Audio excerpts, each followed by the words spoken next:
Let's go over how to solve this exponential equation. So we have 2 to the power of x plus 2 to the power of x plus 2 to the power of x plus 2 to the power of x equal to 2 to the power of 16. So to tackle this, let's focus all our energy on the left side because that seems to be where all the mess is.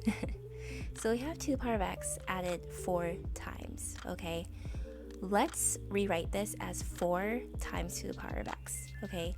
Now if you're wondering why I did this, think of it this way. If we had 2 added 4 times, like 2 plus 2 plus 2 plus 2, well, what's another way to rewrite that? 4 times 2, right? Well, same principle here. Since we have 2 to the power of x added 4 times, we can rewrite this as 4 times 2 to the power of x. Okay? Now we have 4 times 2 to the power of x equal to 2 to the power of 16. So I know when it comes to solving exponential equations, one of the ways that I can solve for them is to get both sides to have like bases. Since the right side is already perfectly set up, it has 2 to the power of 16, so it has a base of 2, I'm going to try to get my left side to be 2 to the power of something, okay? So right now we have 4 times 2 to the power of x equal to 2 to the power of 16.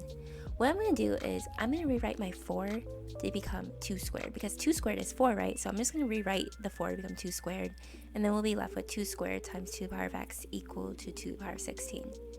Now, I'm going to throw another exponent rule at you, and that is when we multiply exponents of like bases. So if we had x to the a times x to the b, we can rewrite this as x to the a plus b, okay? Since we have 2 squared times 2 to the power of x, we can rewrite this as 2 to the 2 plus x, okay? So we'll rewrite this as 2 to the 2 plus x, and then we'll have it equal to 2 to the power of 16. Now notice that now both our left and right sides have a like base of 2. And when our exponents have a like base, we can set their powers equal to each other.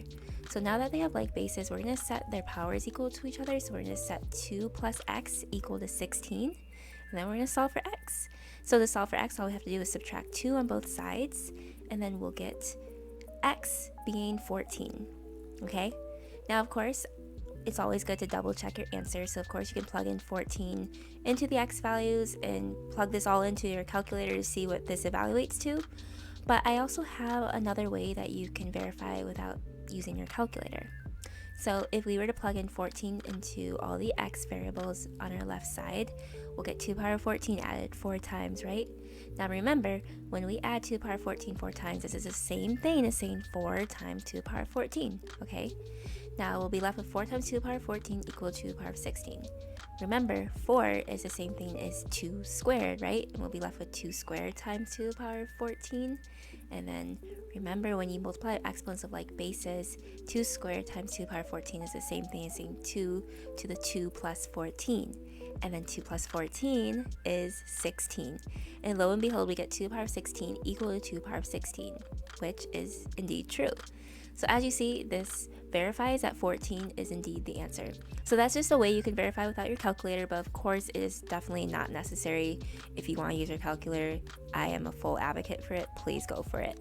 But I just wanted to show you this way. But in this case, the value of x is going to be 14.